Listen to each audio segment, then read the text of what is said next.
Mike Bisping, Yes, thanks for joining us, mate. my pleasure. I'm just going to say it right off the bat. Did you cancel Jorge Masvidal to come and do these interviews? Yes, I did. In fact, that is actually true because today was supposed to be the day his manager arranged for him to be on my podcast.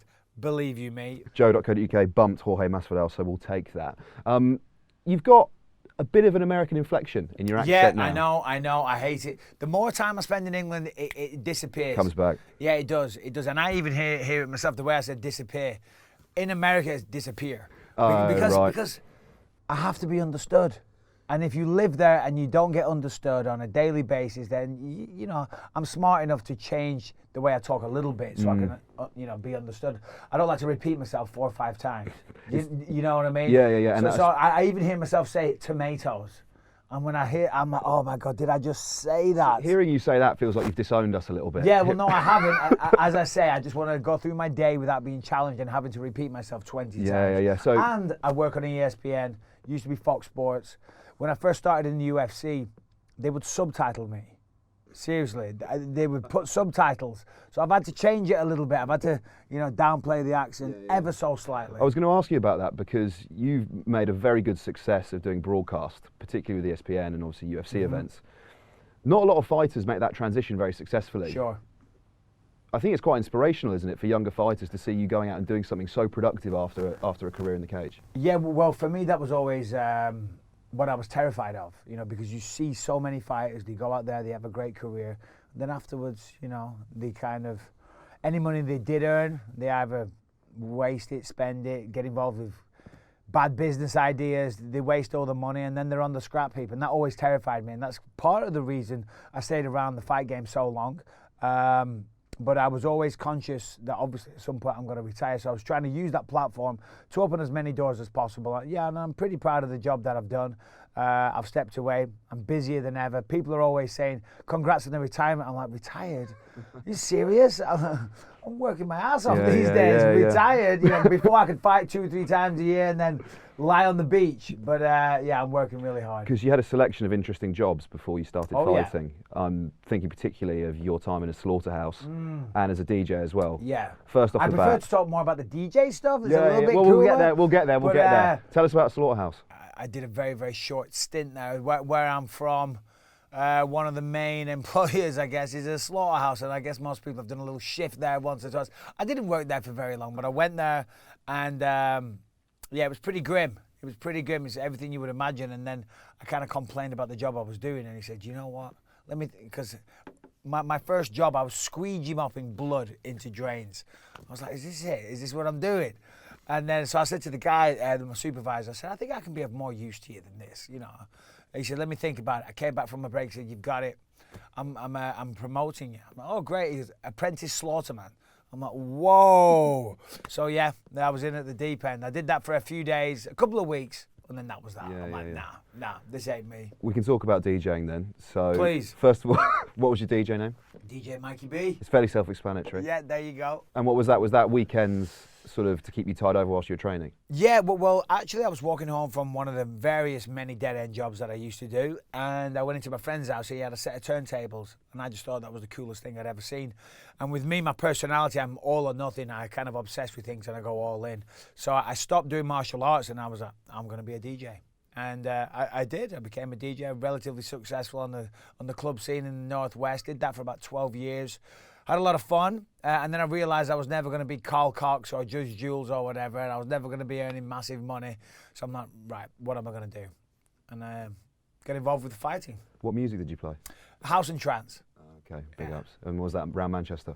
Yeah, all around Manchester, Wigan, Northwest. I bet you saw some sights doing that. Oh, mate, you got no idea. You got no idea. Is there a story in the book? I'm not sure if there is. I've got a documentary coming out soon. There's some stories in the documentary. But, some fun times for sure. You described that move to the US from those jobs as maximising your earnings. Yeah. How much of what you were doing in the UFC was about making money? Everything. To be honest, it was a pure business decision. I'm passionate about the sport. I love the sport. I love to compete. I'm passionate about martial arts, But for me, it was definitely a conscious move to provide my family with a better life. Unfortunately, I left school at 16. I was a good student, but, I didn't enjoy school. I didn't enjoy school at all. And I went to college when I left. I was smart enough to get on the advanced electronical engineering course, right? Which really I should have done a foundation course in, because I was way over my head. And it was like they were speaking another language. I had no idea what they were talking about. So I dropped out pretty quick. Turns out there's not much call for an unskilled 16-year-old. And it was just a string of crappy jobs, one after the other. And I got to a point in my life, I met Rebecca, my wife, and we had children. And, you know, I mean, listen, we were happy, you know, but scraping by, I wanted to give them a better life. And I knew when I was younger, the martial arts that I'd done, sounds very braggadocious, but I won every competition I ever entered. I was a world champion, you know. And unfortunately, I knew I could fight as well. So, yeah, the UFC was exploding, getting bigger, and I'm like, okay, I can make some money at this. Because before you did Tough, The Ultimate Fighter, you were 10-0 in the UK, right? Yes. Going up against that sort of interview process, looking around the room, yeah. And you'd sparked everyone that you were sat next to. Yeah, pretty much, yeah. We went to Earl's Court, I believe it was, and there was like a kind of an open audition phase, and yeah, most of the other light heavyweights there I'd beaten in one form or the other, so I was pretty happy about that, you know. But yeah, you know, I mean that was the beginning of a big change in my life. Did that approach towards making money, sort of the financial aspect of it, did that change once you got the belt? The two kind of coincide together. I mean, everybody says, "Oh, I want to be world champion." Of course, everybody says that. And if you're involved in a fight sport, of course you want to be the world champion. But as I said, I was doing it to give my family a better life. So it wasn't through ego. You know, I didn't want to walk around and say, "Hey, I'm the best in the world." But the better you're doing in your fight career, the more money you earn. So the two kind of coincide. And certainly, there's no better financial aspect than being the world champion. You know, so the two kind of coincide. The better you're doing, if you be the champion, the more money you're earning.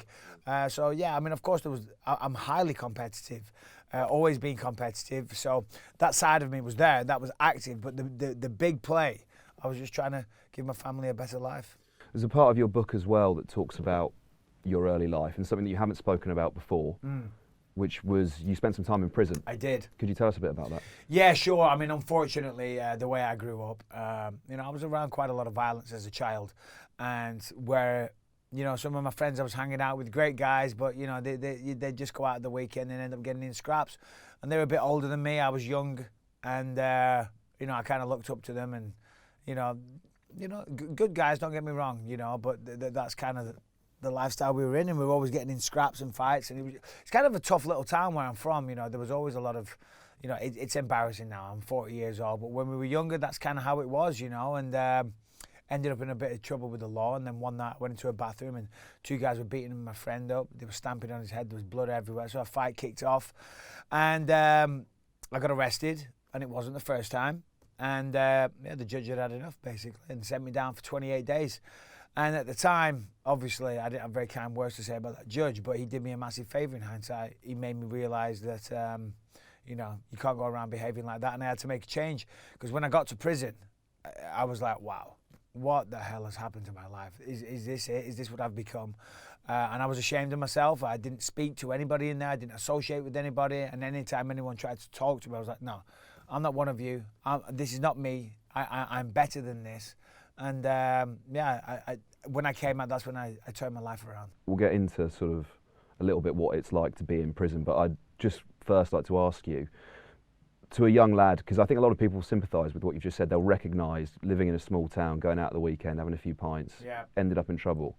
What, if you could say something to people who are in that situation, what would you say to them to sort of try and get them out of it? For one, and again, I sound fully Americanised when I say this, the legal age is too young in England because obviously you push it, right? You don't wait till you're 18, you drink a little bit early. In America, it's 21, you might start drinking at 19, 20. In England, you're drinking at 16. You've got no business drinking alcohol at 16 years old. You're a child. You're an absolute child, and you go out there, you have a skinful. You don't know what you're doing.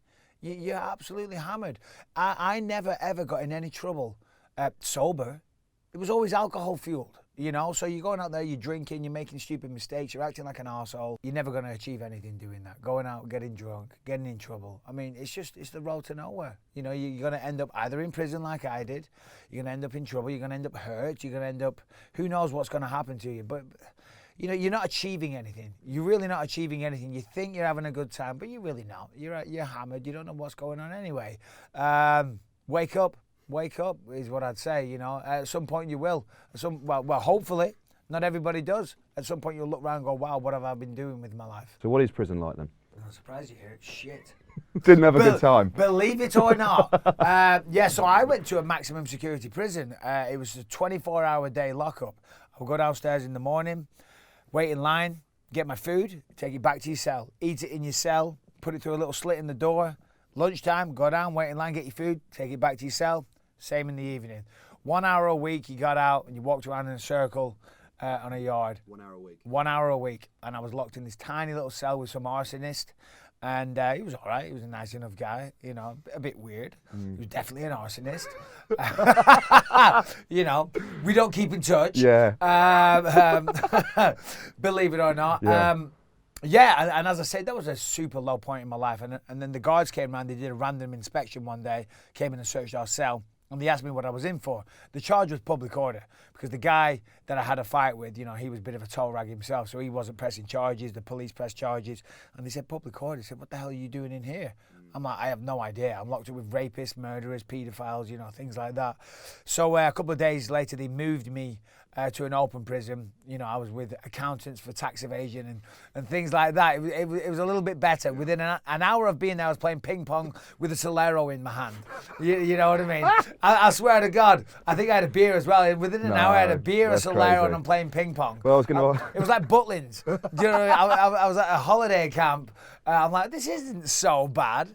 But I'm glad they sent me to the maximum one first because that really sent the message. Had I gone to Butlins without the birds and the booze, I might have ended up back there one day. So I was going to ask you how you fared in the Wesley Snipes bare knuckle bouts that obviously take place in prison every single day. You probably won a few more of those. Oh, well, I would have done had I not been locked up constantly. Yeah. And actually, when I was a DJ, some guy stole my records once, and there are probably better people to steal the records from, I think. yeah, well, see, back then I was young and no one knew me at this nightclub, you know. But yeah, exactly. But this guy stole my records, and I knew he'd done it. And I saw him in prison. he got sent down as well. I'm like, there's the asshole that stole my records, but we just walked past each other like that, you know. But yeah, no prison brawls to speak of. As I said, I kept my head down and didn't really want to associate with anybody. Because your wife was pregnant at the time. Yes. You made it out in time for the birth of your child? I did. As I say, that was extremely a low point, to say the least. You know, I thought I was, at the time I was a double glazing salesman. Was it double glazing? Is there a job you haven't had? Oh, mate, I've done everything. I've done it. Nothing glamorous, mind you. But yeah, I think I was a door-to-door salesman of some point, and I'd obviously done enough to be promoted, and I thought I was getting promoted that day. I thought I will swing by the court first, but my wife took me. She was 7 months pregnant, drove me to court. I thought I'd pop in, get a slap on the wrist, get a £50 fine. That's what my solicitor told me. He said, listen, because nobody pressed charges. So he said, Michael, just plead guilty. It's a public order. You're going to get a small fine. That's going to be that. It'll be off your record in a few years. So that's what I did. And then the judge goes back to his chambers to consider his verdict, and then my solicitor leans over and says, Michael, normally when security turn up at the back of the courtroom, it means somebody's going to prison. I go, oh, right, okay, cool. Whoa, hold on a minute. Are you saying I'm going to prison? He says, yeah, it looks like it. So I went back and told Rebecca, I'm like, babe, he says I'm going to prison. And I'm always messing about. He says, yeah, whatever. I'm like, no, listen to me. And then the judge came in, and yeah, sure enough, there you go. Were you worried at the time, and since talking about it, were you worried about the impact that it might have had on MMA's, particularly in the UK, actually, its reputation here? 100%, and that's why I've never spoken about it up until now. I did Ariel Helwani's show, and he was like, why have you never spoken about this? I said, well, when I first got involved with mixed martial arts, well, a number of reasons. Number one, I'm not proud of it. Number two, I wanted to put that all behind me and move forward, so I'm not going to talk about that. Whenever I'm doing an interview, I'm not going to bring that up. And then thirdly, MMA had a bad stigma back then. I mean, now, fortunately, it's getting recognised for the great sport that it is, and the athletes are getting the recognition they deserve. But back then, the press were quick to write it off. They called it human cockfighting and all the rest of it, you know, and they just wanted to write bad articles about it. And I was becoming, what shall we say, the spokesperson of MMA. I didn't want to add to that stigma and say, hey, I'm a former violent criminal. You know, it's not good for me, it's not good for the sport, it's not good for the UFC. So I kept that to myself. But then when I got the opportunity to do a book, I thought it was important to put it in there, A, because it's honest, and then B, I want it to be a message for young men. I mean, you can turn your life around. I was on the road to nowhere. I was going nowhere really, really fast. I was an idiot. I was making bad choices. I was hanging out with a good set of guys, but not necessarily a good influence. Getting in trouble with the law, working dead-end jobs, and now I'm speaking to you. I've got a book out. I've got movies. Smashing I'm a former world champion. But you can though. All jokes aside, you can turn your life around. And quitters never win. It's kind of a metaphor for life, really, regardless of what it is. Whether it's competition, whether it's work, whatever it is, you can't take those setbacks. You got to keep pushing forward. Is there anything else that you didn't want to be in the book? Many things. Yeah. Many things. Off the top of my head, I haven't read it for a while. Since I haven't. It's a long process, isn't it? I haven't sat down and read the book. I remember editing it at the point, and the writer that I worked with, Anthony Evans, he worked with the UFC for a long, long time, and we became really good friends. Mm-hmm. We would talk on the phone every night. Did you preemptively speak to your kids particularly about Yes, the prison thing? I did. What did you I say? sat them down. I spoke to them about it. I told them it was going to be in there for a number of reasons. Number one, obviously. Obvious reasons. Dad's been in prison. I want you to hear it from me first. But then also, I wanted them to know because, that one moment of bad judgment will follow you around for the rest of the life. And in the UK, I don't have a criminal record. The Rehabilitation of Offenders Act, it was a long, long time ago. I'm 40 years old. I think I was 21. It was a long time ago. But unfortunately, in other countries, they don't recognise the Rehabilitation of Offenders Act. So every time entering the United States, when I go back on Sunday, it's going to take me a while. I get pulled to secondary inspection. I'll sit there. I'll be treated like a criminal.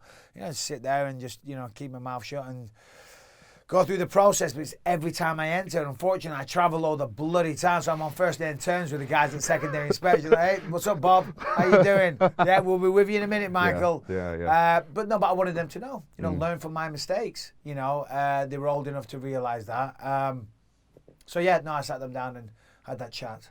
You were the first Brit to headline a UFC event, first British winner of The Ultimate Fighter, and first and only British champion. You kicked down the door for British fighters, and also I think for Irish fighters as well. And I'm thinking of Conor McGregor actually in a sense there. Would you agree with that? Would you agree that you sort of paved the way for that stable of British fighters and Conor particularly? I can't sit here and take credit for Conor McGregor. My word, I mean the guy's a phenomenon.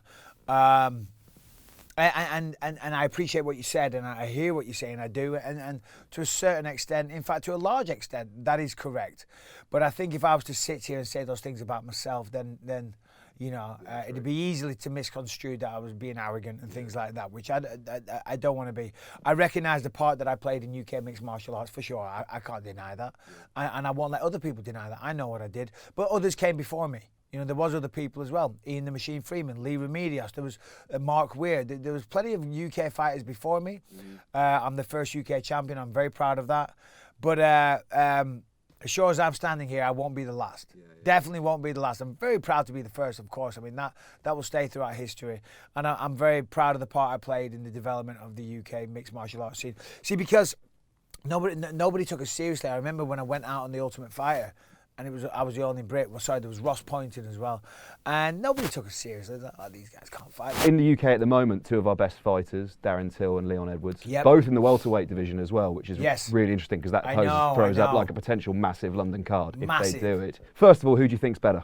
Oh, come on, you can't make me say that. Yeah, listen, I can. I respect Darren and Leon tremendously. They're both fantastic. But I do remember when they both fought on that London card and they had the press conference. I don't know if you saw it, and they had a little back and forth. They had a little beef. They were both claiming to be the #1 prospect from England.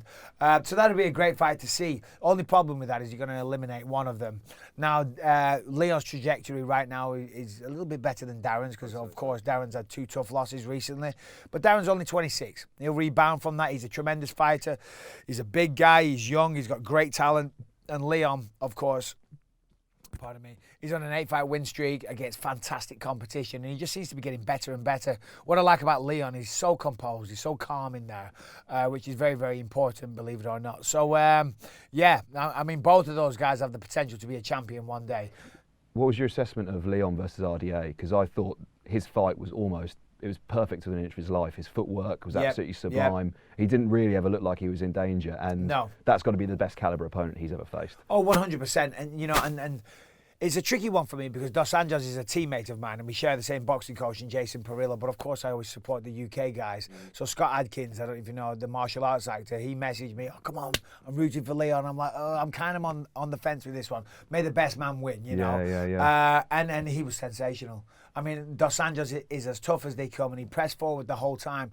But but Leon just had an answer for everything. The footwork, he would pivot off on angles, he would catch him with those elbows. And he was never flustered once. He stayed so calm and composed, and that's so important. And that took me a long time to realise.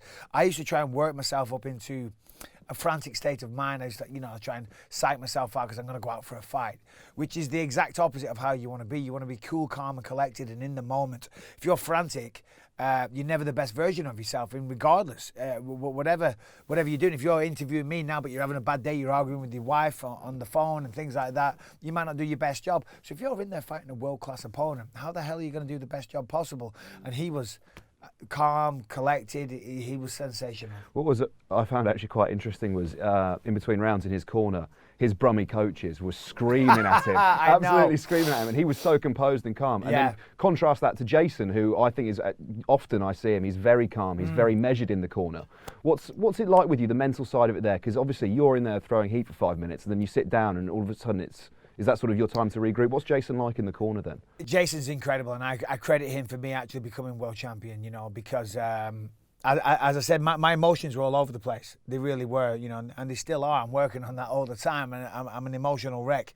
But, he did a great job with me. Now, of course, fighting is a very physical sport, but the mind controls everything, So, yes, it's very physical, but it's 90% mental, And that's the difference between good fighters and great fighters. They have this in control, because you can go out there, you can beat the average people, the also-rans, you know what I mean? But the truly elite, you got to have this, because this controls everything. And our best work would always be done after our training sessions. We'd hit pads, hit the bags, whatever it was. But then afterwards, I'd sit down on the floor and he'd talk to me for like an hour. And that was always the best training for me. Yeah, Jason's he's an incredible coach. Leon's taken your nickname a little bit recently. Yeah, that's right, I know. Left elbow Larry, which first of all I think is not as good as left elbow Leon. And which I coined as well. I said he should call himself left elbow Leon. And number one, Larry's taken. Larry's taken. Don't make me come out of retirement, Leon. Oh, yeah. That's not a real threat, Mike Bisping. It's not. No, not at all. On a serious level, yes. Who should Leon fight next? And it's not Mike Bisping.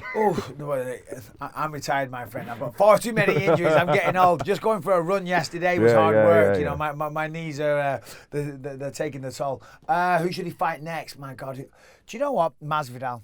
Yeah. I think Masvidal. I mean, of course, they had that incident at the London event in March. Yep.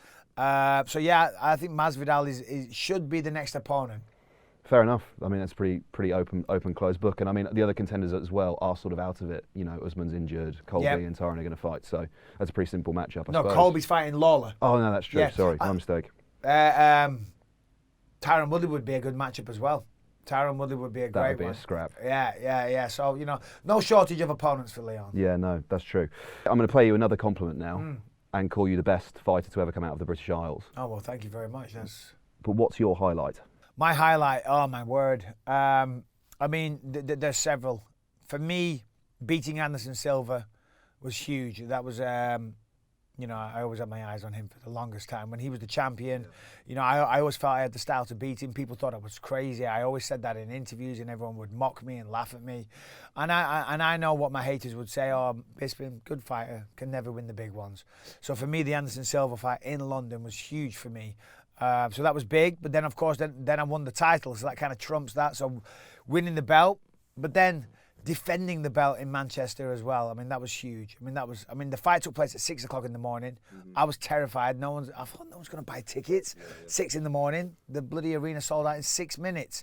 But to be honest, and I'm not just... The highlight for me was any time I fought in England, because the crowd was incredible. I will never forget the roar and the energy I experienced from the crowd every time. I'm just a bloody bloke from Clitheroe, and they really, really got behind me. I went out and I won the Ultimate Fighter, I didn't. You don't realise people are watching this. You know, and my first fight in England at the MEN, I walked out and the noise was just insane, and the adrenaline went to my head, and I lost all, you know, cognitive ability of what I was doing. I was out of it on adrenaline. I really was, because the noise was insane. And this sounds, again, very braggadocious to say, but I remember Kevin Aioli from Yahoo Sports saying, I've been in arenas for Tyson and Muhammad Ali. I have never heard a roar like that. And trust me, it was like a bloody jet engine going off. It was insane. So, yeah, anytime I fought in England, that would be the highlight. We'll get into the detail of some of those fights in a minute.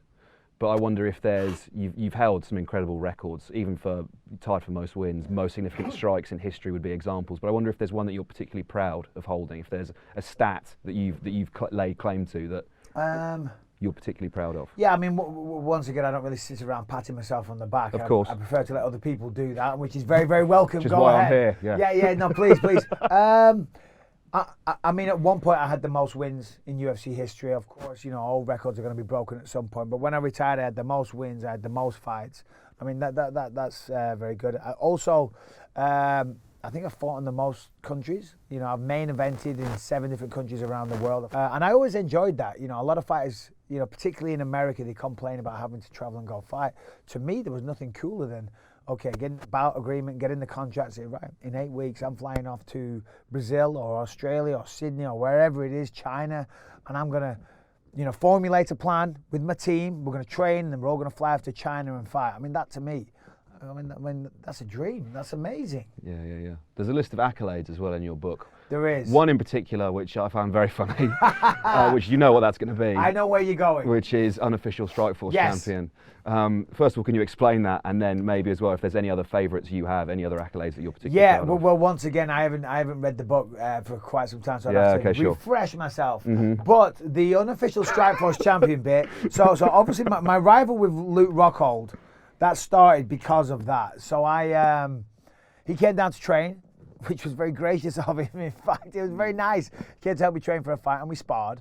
And you know, I got the better of him, but I didn't say anything. I was on a TV show. I was in New York, and I was doing some TV show. And he said to me, "Oh, you sparred with Luke Rockhold recently. How did that go?"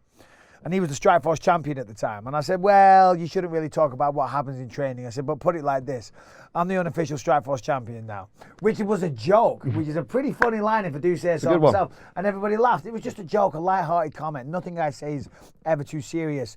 But obviously, he took great offence to that. He took massive offence, and that's where the whole rivalry started. So, yes, I am the unofficial Strikeforce champion. And we'll talk about that trash talk, the hype that comes before a fight, because I think often the language around MMA can be quite exclusionary, can be quite macho, and you've received criticism for this in the past. Sure. Using homophobic language before fights. Do you ever regret saying those things? 1,000,000% I do, yeah, because I'm not homophobic in the slightest. I have, it sounds easy to say, but I have a lot of gay and trans friends. I do. I did a Saturday night with a good friend of mine who used to be Michael, and now he's MJ. He's a woman. He turns up in an ankle-length leopard dress, God bless him, and he looks pretty bloody good. And you say like that was a regular thing. There's one time. And, you know, growing up in the 90s, it was a different time, you know, and it really was. And for me, whenever I've said the word that starts with F, I've never actually meant it to do with anything to do with somebody's sexual preference. I said it one time, and it's intended to call them a wimp. You know, but that was my understanding of it when I was young, and that's generally what it means, right? But now I understand that is an offensive comment, and it causes offence to certain people. So if that's the case, then you've got to be smart enough and intelligent enough to go around not using words that offend people, which I don't want to do. But in that moment, we got into a massive argument, and I was very, very heated, and it came out. And I've apologised profusely for that, and I'm doing it again right now. It's not a word that is in my vocabulary, but you know, it is what it is. That's the thing, isn't it? Because I think once someone's apologised for something, and if that's a genuine apology, they're contrite, you have to allow people to go on a journey, don't you? You have to accept that what was acceptable in the past perhaps might not be acceptable now. I mean. And we all learn. Yeah, 100%. You know, I mean, I've made mistakes. I'll probably make more mistakes. You know, I'm a human being, and unfortunately, I've had a microphone and a camera in my face a lot of the times, and as I just said before, I'm an emotional wreck, and sometimes I let my emotions get the better of me. I work hard on that these days. I mean, even on my phone as a screensaver. You know, I have a little mantra to myself: self-control is strength, calmness is mastery, and it goes on and on and on. You know, I can be a bad-tempered bastard at times, and I lose my temper. Go figure, I ended up being a professional fighter. There we are, I guess they add up.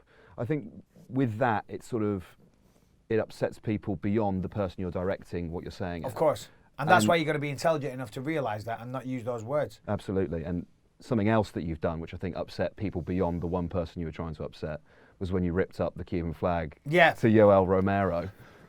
Go on. Yeah, well, listen, you know, it's all fun and games and a bit of pantomime. Mm-hmm. You know, it really is, you know. And so Yoel Romero obviously is a proud Cuban, and good for him, and God bless him. Masvidal is Cuban as well, and he's coming on my show. Bit of a theme here. You know, so we're all good.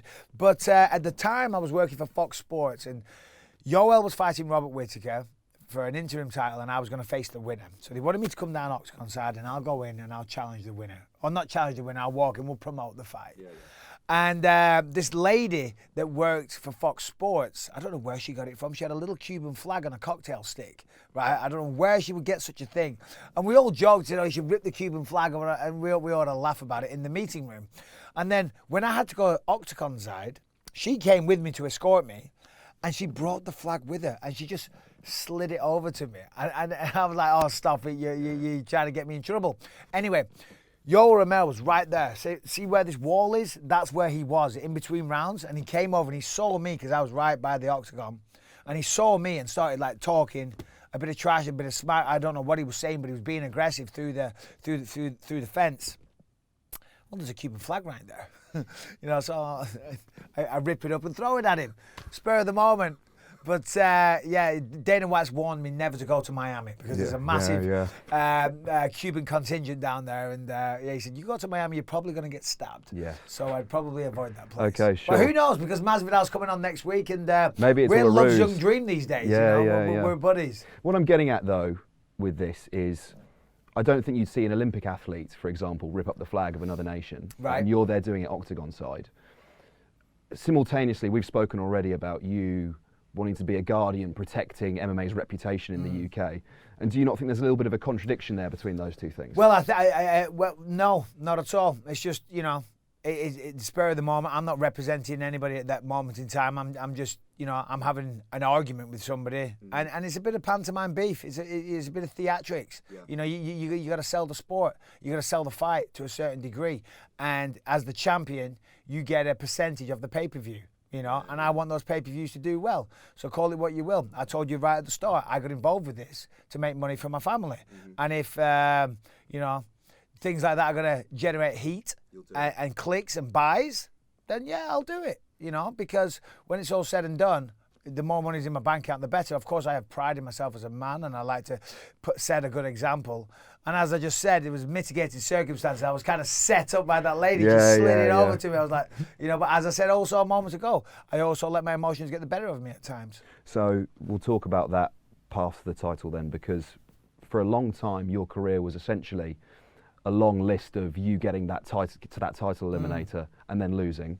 Dana White gives you the call, 2 weeks notice, Luke Rockhold, and then you effectively put him in the morgue. I mean, he has not been the same fighter since you did that to him, I think. What did it feel like? It felt great, obviously. I mean, of course, you know, you want to be world champion and get revenge. So, it felt fantastic, you know. I mean, what do you want me to tell you? You know, come off a movie set and knock out the world champion in one round and get revenge. Felt fantastic. It's basically the dream. It's the way you see it all panning out, I suppose. He refused to touch your gloves. Yeah. What did you say to him? I said, no touch. No touch. I said, I'll touch you in a second, motherfucker. And which I did. Do you prefer fighting on short notice? It's better. It's better because, you know, fighting for me was something that I wanted to excel at and I was very proud of. And, you know, you want to win. Of course, so I would train. I'm not a lazy man, so I would train very, very hard. And sometimes, to my detriment, I would train too hard. I would train too much.